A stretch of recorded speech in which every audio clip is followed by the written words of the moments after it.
காட்டு விலங்குகளை நீங்க போய் தொந்தரவு பண்ணீங்கன்னா அது வந்து வேற விஷயம். இது தெருவில் இருக்கக்கூடிய நாய், ரோட்ல நடமாட முடியல. மக்கள் தொகை தமிழ்நாட்டில் கட்டுப்படுத்தப்பட்டிருக்கு. அந்த தொகை என்னாச்சுன்னு கேட்டுங்க, அது பூரா ஊக்கப்படுத்தப்பட்டிருக்கு.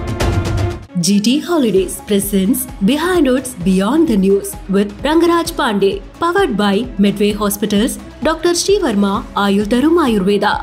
அந்த நாய்களுக்கு வாழ உரிமை இருக்கா இல்லையா? ஆடுகளுக்கு, மாடுகளுக்கு, மானுக்கு, முயலுக்கு அதுக்கு வந்து கருத்தடை பண்ணிருங்கன்றாங்க. அதை ஒரு காப்பகத்தில் வைங்கன்றாங்க. அதை அடைச்சு தெரு நாய் தெருவில் சுத்த வேண்டாங்க ஐடியா. உங்களுக்கு பாசம் பொங்கிட்டு வருது. இப்படித்தான் ஜல்லிக்கட்டுக்கு வந்துச்சு. அப்ப உங்க நோக்கம் என்ன? வெளிநாடுகள்ல பூரா எல்லா விதமான இது நடக்குது. அந்த பேர்ல பெட்டா கிட்டான்னு போட்டு இங்க வந்து பண்ணிட்டு இருக்க. யாருக்கா வேலை பார்க்கணும் கேள்வி இல்லை. உங்களுக்கு விலங்குகள் மீது அக்கறையா இல்லாட்டி வேற நாடு மீது அக்கறையா? சின்ன குழந்தைகள் வந்து மாட்டிக்கிடுது. நாய் வந்து சின்ன குழந்தை பிடிப்பேன், ஆம்பளை பிள்ளை பிடிப்பேன், அது நாய் தானே, அது எல்லாத்தையும் கடிக்கும். அப்ப யாருக்குன்னா இந்த ஆபத்து என்னன்னா வெறும் கடியோட போயிடுறது. அது உயிருக்கு ஆபத்தா போய் நிக்கக்கூடிய பிரச்சனை பார்க்கிறோம். எவ்வளவு நாய்க்கடினால வரக்கூடிய காய்ச்சல் மாதிரி விஷயங்கள் எவ்வளவு பேர் இறக்குறாங்கன்னு புள்ளி வருமே இல்ல. மத்திய அரசு கொடுக்கக்கூடிய புள்ளி வரத்தை WHO மறுக்கிறது. நாங்க பூரா வெஜிடேரியன். எந்த நாயை கொல்ல சொன்னாங்க? கட்டுப்படுத்துங்க. அது வந்து வதவதவன் பெற்று போது ஒரு நேரம் குட்டி போட்டா 4 போது 5 போது. அப்ப அதை வந்து ஸ்ட்ரீம்லைன் பண்ணுங்க. இதுல உங்களுக்கு என்ன அக்கறை வருது? அவ வக்கீல் அடிக்கிறாங்க. அப்ப உனக்கு விலங்கு ஆர்வம் போச்சு, மனித ஆர்வம் கூட அதிக மோசமா போச்சா? மனிதரோட விலங்கு உனக்கு முக்கியமா போச்சா? அப்ப நோக்கம் என்னன்னு கேள்வி வருது. எப்படி நீங்க வக்கீல் அடிப்பீங்க? அப்ப விலங்கு நல ஆர்வலர்களா வேற நாட்டு ஆர்வலராங்கிற பெரிய டவுட் இருக்கு. குடும்ப கட்டுப்பாடு வேணும். நீங்க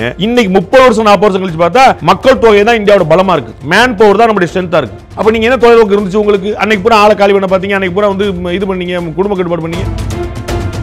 GT Holidays presents Behind Woods Beyond the News with Rangaraj Pandey, powered by Medway Hospitals, Dr. Sri Verma, Ayul Tarum Ayurveda. Street dogs, அதாவது தெருநாய்களில் வந்து டெல்லியில் வந்து உள்ள அது தனியாக ஒரு காப்பகம் வச்சு தனியாக அடைங்க அப்படின்னு சொன்னதுக்கு, நீதிமன்றம் சொன்னதுக்கு இங்கே எதிர்ப்பு கிளம்பி இருக்கு. திரு ராகுல் காந்தி அவர்கள் அதை பற்றி பேசியிருக்கிறாங்க, பிரியங்கா காந்தி அதை பற்றி பேசியிருக்கிறாங்க. இது குறித்து உங்களோட நிலைப்பாடு என்ன? ராகுல் காந்தி, பிரியங்கா காந்தி பேசுறதுக்கு முன்னாடி நம்முடைய கார்த்தி சிதம்பரம் அவர்கள்ட்ட அவங்க எல்லாம் பேசணும். தமிழ்நாட்டில் வேற யார் இதை பற்றி குரல் கொடுக்குற முன்னாடி முதல்ல குரல் கொடுத்தவர் திரு கார்த்தி சிதம்பரம். அவர் தான் வந்து ரொம்ப காலம் இன்னைக்கு நேரத்தில் ரொம்ப காலம் அதை பற்றி பேசிட்டு வராரு.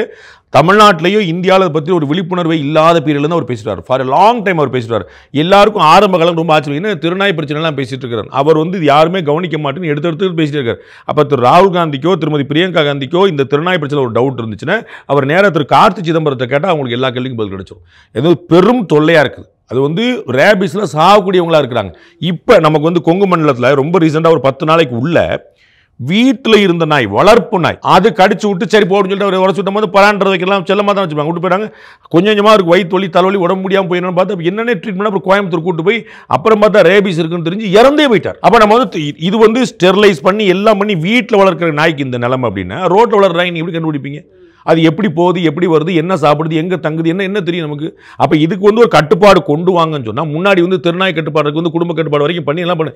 இப்போ அது ஸ்டெரிலைசேஷன் எதுவுமே நடக்கிறது இல்லை. அப்போ அது ஆட்டோமேட்டிக்காக போய் நிற்கிது. எங்கேயுமே காண பண்ணி அதுக்கு அந்த காசெல்லாம் அப்படியே போயிடுது. ஒவ்வொரு இடத்துலையும் வந்து ஒரு 10 கோடி ரூபா ஒதுக்குனாங்கன்னா அந்த 10 கோடி ரூபா பாக்கெட்டுக்கு போயிடும். அது கீழே கொண்டு பார்த்தா அப்படியே இருக்குது. நீங்கள் மக்கள் தொகை தமிழ்நாட்டில் கட்டுப்படுத்தப்பட்டிருக்கு. எது மக்கள் தொகை? அந்த தொகை என்னாச்சுன்னு கேட்டுங்க, அது பூரா ஊக்கப்படுத்தப்பட்டுருக்கு.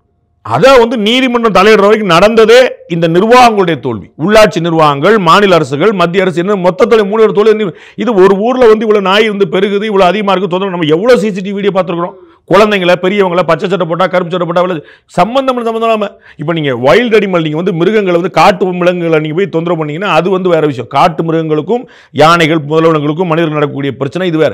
இது தெருவில் இருக்கக்கூடிய நாய், ரோட்டில் நடமாட முடியல. அப்போ போன முறை ராதாகிருஷ்ணன் வந்து கார்பரேஷன் கமிஷனர் இருக்கும்போது தெருவில் சுற்றி இருந்த மாடெல்லாம் பிடிச்சி ஏற்றினார். அப்போ யாரும் கேட்கவே இல்லை. மாடுன்னா வீட்டில் வச்சுக்கோ, ரோட்டில் எதுக்கு வைக்கிற? இதென்ன கேள்வி? வளர்ப்பு நாய் வீட்டில் வச்சுக்கோ. திருநாய்க்கு என்ன வேலை? நான் பார்த்துக்கிறேன். நாய் மக்கள் தொகை திடீர்னு நான் விலங்கு ஆர்வலர் பூரா வந்துருவாங்க. இவங்கெல்லாம் யாருங்கிற டவுட்டே எனக்கு வந்துருது.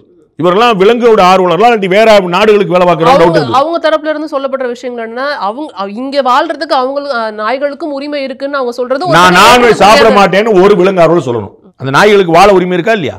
ஆடுகளுக்கு, மாடுகளுக்கு, மானுக்கு, முயலுக்கு, ஆட்டுக்குட்டிக்கு, மீனுக்கு அதெல்லாம் வளர்ச்சி கட்டி திம்பிங்களா? இல்லை உங்களுக்கு வேணும் சிக்கன், மட்டன், அப்புறம் நாய் மட்டும் உயிரோடு இருக்கும். என்ன கணக்குன்னு புரியல. நாயை யாரும் கொல்ல சொல்லலையே. நான் அதுக்கு வந்து கருத்தடை பண்ணிருங்கன்றாங்க. அதை ஒரு காப்பகத்தில் வைங்கன்றாங்க. அதை அடைச்சு தெருநாய் தெருவில் சுத்த வேண்டாங்க தான் ஐடியா.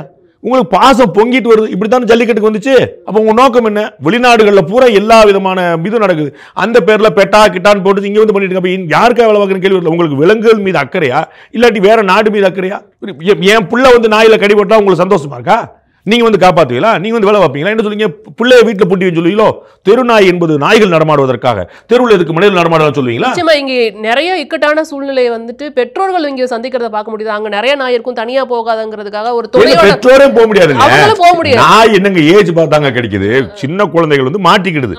சரிங்களா? நாய் வந்து சின்ன குழந்தை எப்படி பேங்க, ஆம்பளை பிள்ளை எப்படி பேங்க, அது நாய் தானே, அது எல்லாத்தையும் கடிக்கும். அப்ப யாருக்குன்னா இந்த ஆபத்து என்னன்னா வெறும் கடியோட போயிடுறது இல்லையே, அது உயிருக்கு ஆபத்தா போய் நிற்கக்கூடிய பிரச்சனை பார்க்கிறோம். எவ்வளவு நாய்க்கடினால வரக்கூடிய காய்ச்சல் மாதிரி விஷயங்கள் எவ்வளவு பேர் இறக்குறாங்கன்னு புள்ளி வரமே இல்லை. மத்திய அரசு கொடுக்கக்கூடிய புள்ளி வரத்தை WHO மறுக்கிறது. மத்திய அரசு வந்து மொத்தமாக 304 பேர் 500 பேரை வந்து 300 பேர் வந்து இறந்துருக்காங்கன்னு ஒரு புள்ளி வரம் கொடுக்குது. இந்த நாய்க்கடினால நோய் பாதிப்பு ஏற்பட்டு காய்ச்சல் மாதிரி வந்து தீர்க்க முடியாமல் போய் இறந்துருக்காங்கன்னு. இல்லைங்க, காய்ச்சல்னு தனியாக பிரிச்சுறாங்க. நாய்க்கடி தொடர்ந்து பார்த்தீங்கன்னா அது 3000-4000 மேலே போய் நிற்குன்னு WHO சொல்லுது. உங்களுக்கு புரியுதுங்களா? இது வந்து புள்ளி வரமே பார்க்க முடியல நம்மளால. இது வந்து என்ன, நாய்க்கடி இன்னைக்கு நடந்திருக்கு, 3 மாதம் முன்னாடி நடந்துச்சு, மறந்து போயிடுறான். இவன் அதை சொல்ல மாட்டான். இது ரொம்ப காம்ப்ளிகேட்டட் காய்ச்சலாக இருக்கேன்னு பார்க்குறாங்க. நான் இந்த காய்ச்சல் வருது, கடிக்கிறாங்க, கடிக்கல. தெருநாய் மேலே உங்களுக்கு அவ்வளோ என்னங்க அக்கறை? நான் வந்து இந்த விலங்குகளுக்காக போகக்கூடிய அத்தனை ஒரு ப்ராமிஸ் மட்டும், நாங்க பூரா வெஜிடேரியன் சொல்லுங்க. அதை கேட்டா என் பிளேட்ல என்ன இருக்கும் நீ எப்படி சொல்ல முடியும்? எங்க உன் பிளேட்ல அந்த நாய் தான் வரணுமா? உன் பிளேட்ல அந்த கண்ணுக்குட்டி வரணுமா? உன் பிளேட்ல வந்து அந்த ஆடு மாடுலாம் வரணுமா? அதான் உனக்கு ஆசையா? அப்ப நீ திங்கருக்கு வச்சுக்கிடுவேன். அப்புறம் உனக்கு என்ன விலங்கு நல்ல என்ன ஆர்வலர்? எந்த நாயை கொல்ல சொன்னாங்க? கட்டுப்படுத்துங்க. அது வந்து வதவதவன் பெற்று போது ஒரு நேரம் குட்டி போட்டால் 4 போது 5 போது. அப்போ அதை வந்து ஸ்ட்ரீம்லைன் பண்ணுங்க. இதுல உங்களுக்கு என்ன அக்கறை வருது? அப்ப வக்கீல் அடிக்கிறாங்க, அந்த வன்முறை ஓகேவா? நாயை கல்வெட்டு அடிச்சா சண்டை பெறுவியா மாட்டியா? அப்போ சுப்ரீம் கோர்ட்ல வக்கீல் அடிக்கிற, அப்போ உனக்கு விலங்கு ஆர்வலம் போயிடுச்சு, மனித ஆர்வலத்தோட அதிகம் மோசமா போச்சா? மனிதரோட விலங்கு உனக்கு முக்கியமா போச்சா? அப்ப நோக்கம் என்னன்னு கேள்வி வருது. எப்படி நீங்க வக்கீல் அடிப்பீங்க?